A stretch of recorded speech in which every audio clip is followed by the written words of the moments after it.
보실 성경 말씀은 요한복음 14장 6절입니다. 예수께서 이르시되 내가 곧 길이요 진리요 생명이니 나로 말미암지 않고는 아버지께로 올 자가 없느니라. 아멘. 대부분 지구촌에 살면 어느 시대에 살든지 그 시대가 이해해주는 또 그 시대가 추구하는 가치관으로서 인생을 처세합니다. 그런데 지구촌 생기고 인생의 사회에 대해서 영생이 있다 이런 얘기는 종교적인 입장이니까 일반적인 보편사회에서 공유하는 또는 문제시하는 부분이 아니죠. 그러다 보니까 가치관에 있어서 큰 차이가 있습니다. 다시 말해서 크게는 종교인과 비종교인을 보고요. 그 종교인이 가지고 있는 인생의 가치라고 하는 것은 무슨 영원한 가치라든지 사후 문제라든지 뭐 영적이라든지 이런 이제 타이틀이 있고요. 그리고 세상 사람들은 물질적인 이런 세상에서 살아가는 세상이고 죽으면 끝이다면 이런 식이 되다 보니까 물질적인 부분 무슨 명예롭고 뭐 자랑스럽고 뭐 이렇게 뭐 몸으로 살 수 있는 체육부터 시작해서 이런 것들 또는 예술 문화 이런 뭐 즐거움 이런 것들에 대한 관심이 주로 많고 발전을 하게 되죠. 그래서 그런 걸로서 세상에서 뭐 행불행을 이야기하고 뭐 인생의 가치를 이야기하고 그러면서 답도 없이 그렇게 살아가는 것이 또 세상이죠. 그런데 우리가 인생을 살아가면서 예수 믿어도 조직 속에서 하루 24시간을 1년 365일 살아가는데 어떻게 인생을 사는가 하는 것은 인간이라는 자체와 인생의 그 근본적인 존재론적인 입장에서 인생의 가치랄까요? 삶의 가치를 어떻게 설정하느냐에 따라서 사는 방식이 다릅니다. 다시 말해서 인생의 목적에 대해서 목적을 어떻게 두느냐에 따라서 그 방법이 정해지는 거죠. 그러니까 물질이 전부 다 그러면은 육신은 아무것도 아닌 거야. 그래서 뭐 성형도 해가지고 돈만 벌면 된다 이런 식이 되는데 그러나 조금 다른 부분 같아도 그것도 다 그쪽이에요. 우리가 삶을 돈과 명예와 이런 쪽이 아닐 때에는 얼굴에 손 안 댑니다. 안 되고 우선 다르게 생각해야 돼요. 하게 돼요. 그래서 돈만 목적이 된다 이럴 때는 도덕도 윤리도 필요 없다라고 하는 데 대해서 이렇게 돼버리는 사람은 도둑질도 하고 거짓말도 하고 막 그렇게 돼버리죠. 그래서 삶의 목적이 돈이 전부인 사람에서 조금씩은 차이가 나지만은 방식은 윤리도 파괴되고 도덕도 파괴되기 일쑤입니다. 그런데 인생을 살아가면서 인생의 그 목적이 선하고 고상하고 질이 높으면 그 목적을 달성하기 위한 인생의 목표대로 살아가는 중심에 방법이 저세가 다르게 나타날 수 있어요. 왜냐하면 그 가치가 그 방법을 동원을 하기 때문입니다. 가령 뭐 컴퓨터든지 이런 전자제품도 상당히 고급스러운 것은 거기에 들어가는 소품도 싸구려를 쓸 수가 없어요. 아주 특이하고 특수한 기술적 그 기능을 가지고 있는 그런 또 소품들의 재료도 일반적인 걸 못 쓰죠. 마찬가지입니다. 사람이 인생을 얼마나 고귀하게 생각하고 진지하게 사느냐에 따라서 삶을 살아가는 방식 자체가 소재가 다를 수 있죠. 줘도 안 쓰죠. 그런 문제는. 그저 줘도 그게 내가 생각하고 있는 인생의 존귀함, 나 자신의 본의의 본 목적에 별로 어울리지 않으면 공짜라도 안 받죠. 근데 세상 사람은 그런 본질적인 깊은 그런 존귀함이 아니니까 주는 대로 받는 거죠. 주는 대로. 이것이 차이점이 바로 인생이 살아가는데 인생을 어떻게 이해하느냐는 그런 그 종교성의 가치 정도에 따라서 삶을 살아가는 처세와 태도와 삶의 양식과 제수처까지 달라요. 옷 입는 것도 다르고 다 다릅니다. 삶을 어떻게 이해하고 사느냐에 따라서 그렇게 달라요. 뭐 옷이 없을 수도 있고 그렇습니다. 그러나 깨끗하게 빨아입고 정돈을 해서 가능한 반듯하게 해서 살려고 하죠. 사람이 흐트러져 있으면 자기 마음대로 옷도 헐렁벗고 미친 척하고 사는 사람들 얼마나 많아요. 자기 정신이 그러니까 멀쩡한 바지를 찢어 다리고 벌렁벌렁 이게 정신을 말하는 거예요. 그대의 정신이 그 모양인 거야. 그러나 정제되고 정숙하고 사람이 좀 반듯하게 살아가는 사람이 그 모양으로 옷을 입겠습니까? 머리카락도 색을 너무 진하게 이상하게 들어가지고서 젊은 사람이 허옇게 한다든가 이것도 안 맞는 거예요. 남들이 볼 때에 자기 인기는 어떤가 모르겠지만 공동체에서 특히 교회에서 그런 모양을 하는 것이 아닙니다. 어느 정도 것이지 너무 야하게 하고 너무 이상하게 튀게 하고 이것은 안 맞습니다. 공동체가 생각을 할 때에 보편적으로 생각할 수 있는 범위에서 벗어나면 안 돼요. 그것이 성령께서 온전히 사람들과 섞여 살 때에 자기 본의 중심으로 살지 않도록 합니다. 문화 양식도. 이것이 바로 인성의, 영적인 영성의 존귀함을 어떻게 자기가 이해하느냐에 따라서 표현해내는 문화 양식이에요. 근데 교회를 다니면서 수년간 다녀도 하는 짓이 저 불신자들처럼 비슷하게 옷 입는 거나 뭐나 그러면 안 되는 거예요.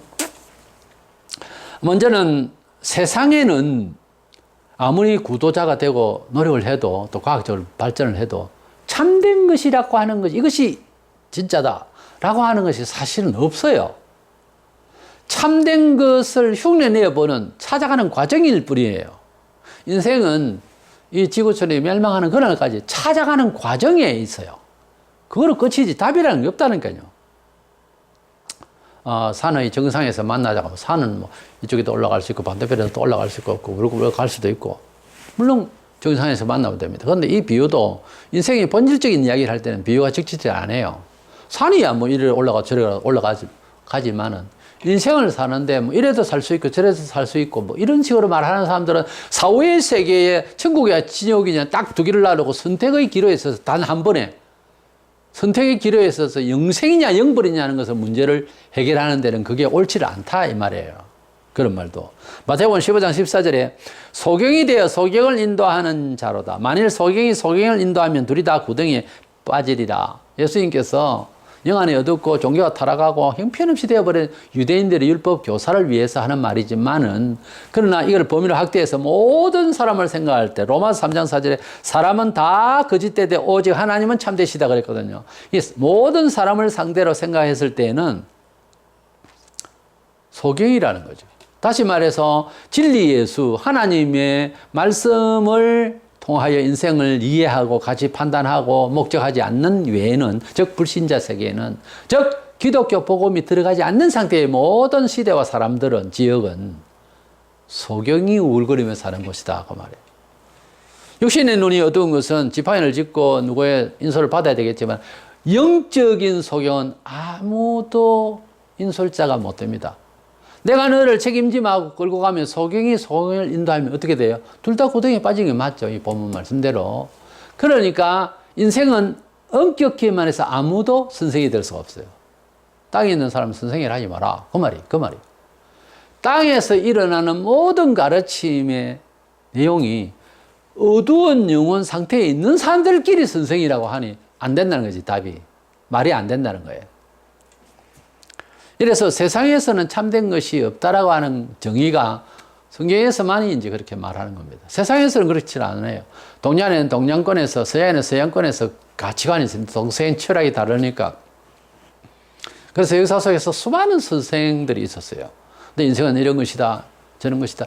인생의 가치관을 이야기해요. 그러므로 삶은 이렇게 살라, 저렇게 살라. 정치 세대도 민주주의 정치가 있고, 공산주의 정치가 있고, 공산주의 정치는 이미 뭐 우리 경험상 실패한 것이라고 이렇게 이제 결론이 난 거죠.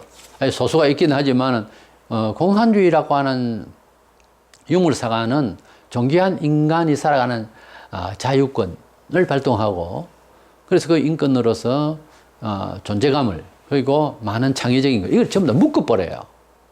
그래서 기계화해버리고 사람을 그런 식으로 유물론적으로 보니까 돈 버는 기계 정도로 보니까 돈 안 되고 뭐 이런 사람은 그냥 죽여버리는 소용없다는 거죠. 이런 식이 되다 보니까 이게 발전이 안 되고 창의적인 생각을 못하게 굳게 해버리니까 그래서 성장하고 발전하고 진급하고 이것을 못하게 하니까 결국은 후퇴되는 거예요. 이것을 근간에 우리가 경험한 거예요. 공산주의 실패가 원래부터 그 실패할 수밖에 없는 철학이었죠. 논리가 안 맞는 이야기예요. 사람을 놓고. 그래서 사람을 어떻게 이해하느냐에 따라서 정치체제도 맹 사람이 사는 거니까 또 뭐 교육도, 체육도, 예술 분야도, 특별히 종교 분야, 사람이 누구냐를 제대로 파악을 했을 때에 그 일에 대한 적응의 어떤 자료나 또 이런 선택이 방식에 있어서 이제 제대로 구축이 되는 거죠. 뭐 사람을 시시하게 봐버리면 방법도 아주 더티하고 아주 잘못된 거죠. 그러나 사람을 존귀하게 여기면은 사람을 교육해 나가고 사람이 그런 어떤 일을 하는 데 있어서 조달해야 되는 여러 소재가 달라질 수 있어요. 이래서 사람을 어떻게 이해하느냐에 따라서 이렇게 세상을 사는데 인생사에서 하나님 없이 예수 없이 성경 진리 없이 살아가던 시대, 살아가는 지금 지역 시대의 사람들, 살아가는 불신 세계는 실질적으로는 방법에 있어서 다 비슷한 거예요. 돈, 부정직, 불의, 재주, 기회, 유물사간, 살인 이런 것들이요 떠나질 않습니다. 아무리 정화운동을 해보세요. 교회사회 속에서 도덕윤리적으로 기독교인으로서 뭔 일을 하려고 하는데 그것도 한계가 있어요. 원래 윤리주의 신학이라는 맹점이 어디 있냐면은 그렇기 때문에 하나님의 복음대로 살도록 하여라고 하는 복음주의적 인생 철학으로 돌이키려고 하는 하나님의 의도를 빼먹어 버려요. 뭐 사람이 문제가 없다 했습니까? 자꾸 문제만 지적해가지고 뭐 어쩌겠다는 거예요.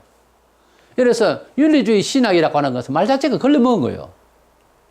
그렇지 않아도 우리는 잘못을 안다니까. 잘못을 자꾸 파헤쳐가지고 잘해보자. 됩니까? 잠시 떠들지. 그러나 사람은 스스로는 도덕적으로 온전하기가 힘들어요. 지칩니다. 아무 재미가 없어요. 그렇게 살려면 세상은. 나 혼자만 정직해 어떻게 이렇게 돼버려요.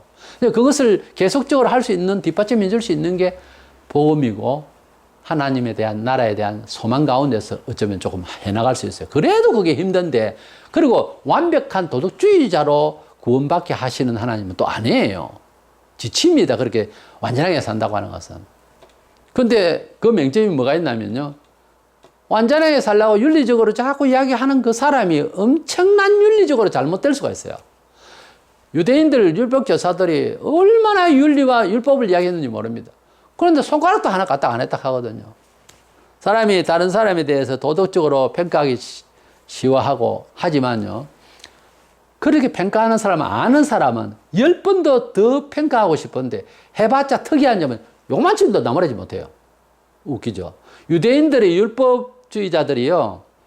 조금이라도 건드리지를 못했어요. 그런데 본인들은 아주 율법적으로 난도질을 했어요. 백성들을. 출신부터 시작해서 아주 아예. 그런데 예수님이 그들에게 지적을 하시고 이러면요. 탁 튀는 거예요. 길을 막고 돌로 가지고 쳐 죽였다. 서대반은. 그래 나오거든요. 이게 참 이율배반적이죠. 그런데 이것이 인성이에요. 인간이 가지고 있는 한계고 악한 정신이라니까. 그래서 도덕 윤리주의자는요. 딱 거부하고 싶어요. 성경적으로 우리 같은 사람이지만 그게요. 사람 잡는 짓이에요. 아무 효력이 없어요. 심지어 본인도 그게 안 되고 있어요. 그게. 그렇기 때문에 그렇다고 해서 율법 무용론은 아닙니다. 바로 살도록 권면해야죠. 권면하는 것은 좋은 거지만 그걸로 사람 판단하고 구원받을 것이냐 하는 사람은요. 본인도 안 돼 있어요. 그게. 몰라서 그렇지. 그래서 그거보다 주님이 우리에게 주신 복음의 눈물과 감격으로서 그런 복음의 사람으로 되어지다 보면 정직해지고요. 이렇게 옳게 살아갈 수 있도록 되는 겁니다. 그래서 우리가 살아가는 이 처세는 세상이 그 시대에 그 지역에 맞는 가치 기준에 다 그렇게 보편화되어 있거든요. 그렇게 살면 안 된다는 거지. 하나님의 섭리를 가지고 하나님의 인도하심을 따라서 살아야 된다는 거죠. 그 하나님의 섭리는 성경에서 일단 기초하고 있거든요. 그래서 세상에서는 인생 제대로 살아가는 법칙이라는 게 없어요. 어제 선배가 이렇게 살았으니 나는 조금 더 발전해 이렇게 살아야지. 그런 정도지. 완벽하게 인생을 후회하지 않을 만큼 갈 수 있는 지식이 세상에는 없어요. 왜냐하면 세상에서는 경험을 통한 합리적인 이야기지. 또 젊은 세대가 신세대가 또 이렇게 살아보겠다 하는 다른 방식일 뿐이지. 하나님의 섭리라고 하는 것은 완벽한 거거든요. 후회함이 없고. 이런 섭리대로 살아가는 것은 찾을 수가 없어요. 어느 시대 어느 학문을 해도 안 됩니다. 그래서 하나님의 섭리대로 살기 위해서는 먼저 세상적인 것에서는 방법이 옳지 않다라고 하는 사실을 염두에 둬야 됩니다. 왜? 인생 자체가 영혼이 타락한 상태이기 때문에 옳은 이야기를 할 수가 없는, 바른 길을 인도할 수 없는 이런 맹인과 같은 존재로 주님이 말씀하셨다는 거죠. 바울은 말하기를 죄와 허물로 우리는 죽었다고 그랬어요. 에베소 2장 1절 2절에. 그래서 우리가 죄와 허물로 죽었던 우리를 또 어떻게 되나 하면은 공중권세 잡은 자가 아예 또 지배하고 있어요. 그렇기 때문에 아예 영락 없이 우리는 옳은 이야기를 할 수가 없다는 거죠. 바른 하나님이 복 주실 만한 인생사의 삶이 이루어지지 않는다는 거예요. 그러면 하나님의 섭리적인 삶을 살기 위해서 하나님이 우리에게 후회되지 않는 아름다운 삶을, 인간으로서의 그 존귀한 삶을 제대로 구축하기 위해서는 어떻게 해야 되느냐는 것은 예수 안에서 줬다는 거죠. 예수 안에서 산다는 걸 불신자들은 해도 되고 안 해도 되는데 하면 좋겠지요 하고 종교적인 수준으로 보니까 거기에 문제가 있는 거예요. 우리가 종교가 뭡니까 하면 기독교입니다. 사회적으로는 그렇게 말할 수 있어요. 사회문화적으로. 그러나 우리는 종교인으로서 종교가 아니라니까요. 이것은 실제적이고 실화요, 도큐멘터리요. 잃어버린 하나님을, 아버지를 찾은 상황이기 때문에 이 종교하고 좀 별개입니다. 종교 이상이 무엇이지 기독교는 종교에 그냥 기술된 것이 아니에요. 그리고 해도 되고 안 해도 되는 그런 것이 아니에요. 불신자들도 우리를 종교인으로 보지만 종교인이 아니라 너도 믿어야 되는, 너도 알아야 되는, 너도 하나님을 만나야 되는 그런 자리에 우리가 먼저 와 있다는 것 뿐이지 종교인이라고 할 수가 없어요. 종교인이라 할 때는 거기에는 도덕률 이런 것만 찾는 거예요. 이 종교인이라고 할 때 그는 축복이니 기적이니 신비니 이런 것만 생각하는 거예요. 이거는 종교적인 게 이제는 참 사람답게 살아갈 수가 있는, 참 사람이 고귀한 생각을 사후의 세계까지 영적으로 영원히 살아갈 수가 있는 영적인 지식이 오고 실제 부활해서 영원히 살 것을 지금 우리가 현실적으로 기다리고 있어요. 이것이지 이게 뭐 종교가 뭐 고상하게 살고 인생 뭐 세상도 싫다 돈도 싫다 그래 저래 가서 목탁 두들듯이 뭐 기독교는 기독교대로 이렇게 믿는 그거 아니고 그런 게 아니에요. 우리 하나님 아버지를 만나서 현실 속에서 삶을 살아가는 처세까지 바뀌고 실질적으로 기적을 이루어 주시고 실질적으로 만족할 수 있는 하나님의 이 세상을 만드시고 그 완전한 지혜로 운행하시는 섭리 가운데서 사랑을 받을 수 있는 길이 예수 안에 있다 이거예요. 본문에 예수님께서 내가 그 길이다 그랬어요. 내가 길이요 진리요 할 때 이렇게 돼 있는데 그 원문에는 관사가 있어 그래서 I am the way, the truth, the life. 그 길이다. 우리 인생이 찾고 찾는 구도하는 그 길이 바로 예수님이다 하는 거예요. 야뭐 5장 22절 아버지께서 아무도 심판하지 아니하시고 심판을 다 아들에게 맡기셨으니 예수님은 모든 만물 만사에 대해서 정확하게 우리가 걸어갈 길에 대해서 가르쳐 주셨고 그 길은 자신이 희생하심으로써 십자가에서 죽으심으로써 믿고 속죄부터 받는 것을 통하여 우리 예수님의 이름으로 살아갈 때 예수님의 교훈으로 살아갈 때 예수님의 제자로서 살아갈 때 바로 예수님이 부활하여 승리한 것처럼 그와 같은 승리적 삶을 하나님이 보장하신다는 거예요. 바로 여기에 생명의 가치가 있고 여기에 후회하지 않는 인생을 살아갈 수가 있는 하나님 아버지의 섭리적 삶을 예수 안에서 이룰 수 있도록 하셨다는 거예요. 우리가 하나님의 뜻대로 산다는 말이 무슨 말인가 하면 그게 복잡한 게 아닙니다. 예수님의 뜻대로 산다는 거예요. 그 예수님 뜻은 뭐냐? 요 말씀하셨잖아요. 여러 교훈 중에서 나를 믿으라는 것부터 이제 예수님 뜻이에요. 그리고 예수님의 속죄를 믿고 예수님 부활을 믿고 예수님 성천하심을 믿고 예수님 재림하심을 믿고 예수님이 이렇게 살라 저렇게 살라는 모든 교훈을 따라서 사는 것이 하나님의 섭리대로 후회함이 없이 아름답게 살 수 있는 것이다. 이렇게 결론이 나오죠. 예수님의 육성이 들어있는 사복음서를 제일 많이 읽고 은혜 받아야 하는 것이 거기에 이유가 거기에 있습니다. 때문에 예수님의 말씀대로 살아가는 것이 우리가 하나님의 섭리대로 살아서 후회함이 없는 우리의 존귀한 가치를 발휘할 수 있는 그런 역사를 이룰 수가 있다는 거예요. 뭐 10장 10절에 도둑이 오는 것은 도둑질하고 죽이고 멸망시키려는 것이요. 그뿐이요. 내가 온 것은 양으로 생명을 얻게 하고 더 풍성히 얻게 하려는 것이다. 그랬어요. 도둑이 오는 것은 도둑질하고 멸망시킨다. 도둑은 갈로 열고 그 안에 공자명자도 다 들어갑니다. 예수 외에 모든 가르친다, 어떤다, 교주다 이런 사람들 이목씨께서 그렇게 끌고 간 사람들 전부 도둑이다. 어떤 도둑? 물건 훔치는 도둑? 그게 아니고 이단들은 물건까지 다 가져가는데 그게 아니라 영혼 상태에 대한 가치와 영혼이 하나님의 은총을 받을 수 있는 기회도 전부 다 송두리째 다 빼간다는 거예요. 그러니까 이단에 빠진 사람은 사실은 재산도 탕진해요. 잘 못 돼요. 잘 될 턱이 없어요. 지금 현재 우리나라에도 가득하잖아요. 여러 이단들한테 빠져가지고. 사람이 이단에 빠질 때 보면 이성이 없어. 도대체가 객관적으로 대화가 안 돼요. 객관적으로 대화가 안 돼. 근데 기독교는 가능한 객관적으로 자기를 예수 믿어서 생명 얻고 잘된 것을 말할 수 있어야 돼. 대화가 안 되면 안 됩니다. 대화가 돼야 되는 거예요. 일단은. 성격 말하지 마세요. 성격이 나쁘면 나쁘다고 솔직하게 이야기하고 대화는 돼야 돼요. 다시 말해서 우리의 삶을 통해서 현장이 객관적으로 문화 속에서 참여되어져야 되고 선망이 되어야 되고 증거가 되어야 되는 거예요. 이단에게 빠진 사람들은 증거가 안 돼요. 객관성이 없어요. 가치 효능이 없어요. 이것이 해를 끼쳐요. 가정을 파괴해요. 물질을 탕진해요. 헌금하라 하는 거하고 탕진하고 다릅니다. 그리고 자살하는 경우가 많아요. 합동 자살을 하고. 이게 사탄이 매료시킨 사람들은요, 도적이에요.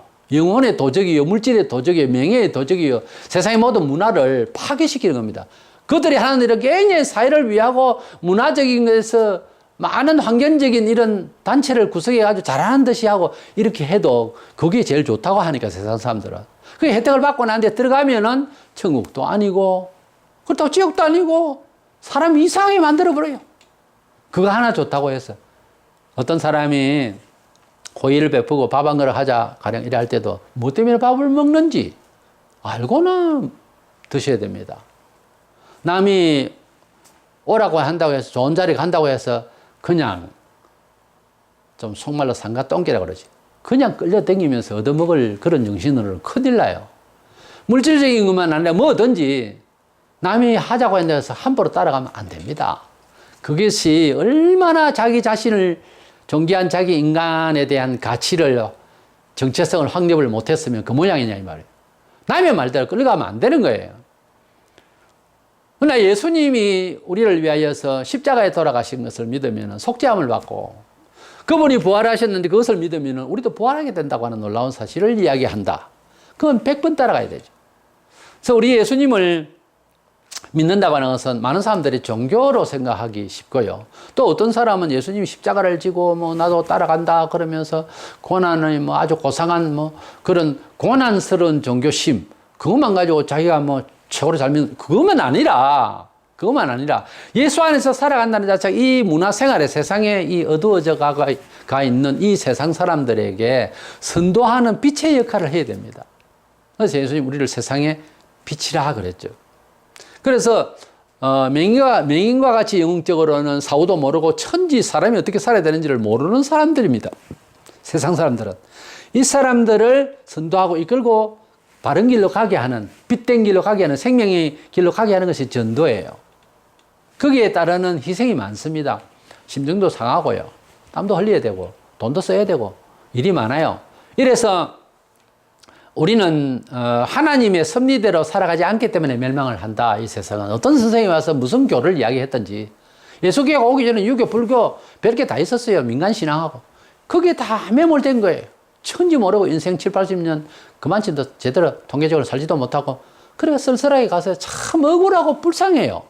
그런데 우리 예수님이 사람들을 통해서 복음을 전파했는데 왜 위해서 그것도 우리나라 사람은 뭐 찾다가 된 것이 아니고 그렇게 와가지고 많은 사람들이 죽음을 각오하고 와서 많이 죽었어요. 그렇게 순교를 하고 그렇게 많은 사람들이 희생 끝에 오늘날 한국이라는 이 사회가 국제사회에서 어깨를 같이 나누는 이런 나라가 되었어요. 사실상 계량과 변혁이요. 선교사를 통해서 복음이 들어오고 난 뒤에 기독교 때문에 이런 교육과 의료와 이 많은 선교를 통해서 사회활동과 이런 걸 통해서 사회가 변했어요. 안 그랬으면 이 나라는 지금 수준이 좀 미개 수준입니다. 뻔해요. 지금도 교육을 이래 놔도 이 모양인데 과거 그대로 100년 전 그대로 놔뒀으면 이 나라가 뭐가 발전했겠냐 이 말이에요. 그래서 하나님께서 복음을 통해서 뒤 흔들어 놨습니다. 이 나라를. 흔들고 이 모양 저 모양으로 환란도 주고 이래가지고 많이 정신을 깨우쳐 놨더니 축복했더니 수고의 땀을 보고 하나님께서 복을 주셨더니 또 타락을 해가지고 엉망이 있다가 지금 정치가 형편없이 흔들리고 있습니다. 국가 자체가 지금 위태해요. 이런 상황에서 우리는 하나님의 섭리대로 살아가야 바르게 살아간다는 그 내용이 예수를 잘 따라가는 겁니다. 지금 오늘날 교회가 예수를 따라가는 건지 종교인으로서의 종교적 혜택을 받겠다는 건지 그게 헷갈리고 있어요, 지금. 교회가 교회 사회를 위한 교회냐, 아니면 하나님의 교회냐, 이거예요.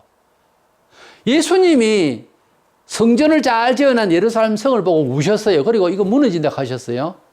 이런 내용을 오늘날 교회주의로 살아가고 대형교회주의로 살아가는 특별히 이런 사람들을 보면 부정적 시각으로 예루살렘을 본다. 그럴 거예요, 아마. 이 교회가 하나님의 집으로서 역할을 하는지 아니면 이게 사람들의 중심으로서 인간 노름인지 이거 냉정하게 생각 안 하면 안 돼요. 오늘날 한국교회는 지금 거품이 다 빠지고 교회 다니지도 않는 하나님 안다는 사람이 200만 명이 넘었다고 그래요. 소위 가나안 신자라고 안 나가 교회. 거꾸로 해서 가나안 신자. 이래서 오늘날 우리 한국교회 통계가 뭐 1천만에는 그게 아니고 한 500만 명 정도 된다고 그래요. 아마 그럴 겁니다. 거의 다 빠져나가고. 왜 그랬을까요? 하나님의 교회답지 않게 살게 했기 때문에 그렇습니다. 이건 목사들 책임이에요. 이래서 우리가 하나님의 이 세상을 섭리하시고 교회를 통해 특별히 하나님 살아계신과 믿는 자에게 축복하실 그 내용에 대한 섭리적 이해가 예수 안에 있는데 예수를 닮지 아니하고 금방씩 이렇게 엉뚱한 짓을 하니까 예수의 사람이 아니라 그냥 교회는 춤추고 교제로서 막 종교적으로는 좋은데 예수를 못 느끼면 안 된다는 거죠. 이래서 구약을 설교하든지 신약을 하든지 예수님을 닮도록 해야 되고 그 예수님이 주시는 혜택을 제대로 받을 줄 알고 받는 과정도 회개가 필요하고요. 그리고 예수님을 닮는다고 하는 것은 그냥 교회를 나온다는 정도가 아니에요. 예수님이 아버지를 순종하는 그런 순종심. 예수님이 이 세상에서 물질적인 것을 뭐 기적을 행하셨어도 물질적인 것을 탐하지 않았어요. 그렇게 하고 있습니까, 지금 교회 사회가? 아니잖아요. 돈을 너무 좋아하고 명예를 너무 좋아하고 목사들이 완전 타락했어요. 큰 교회일수록 거진 다 그래요.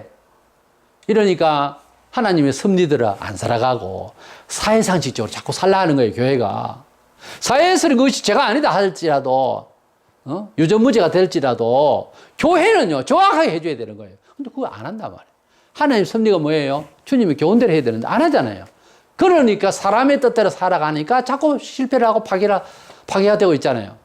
우리는 하나님의 섭리대로 살아야 개인적으로 공동체적으로 잘 될 수 있습니다. 공동체나 개인이나 교회는 하나님의 섭리대로 살아야 성공적인 삶이 되고요. 또 실제로 잘 될 수 있어요.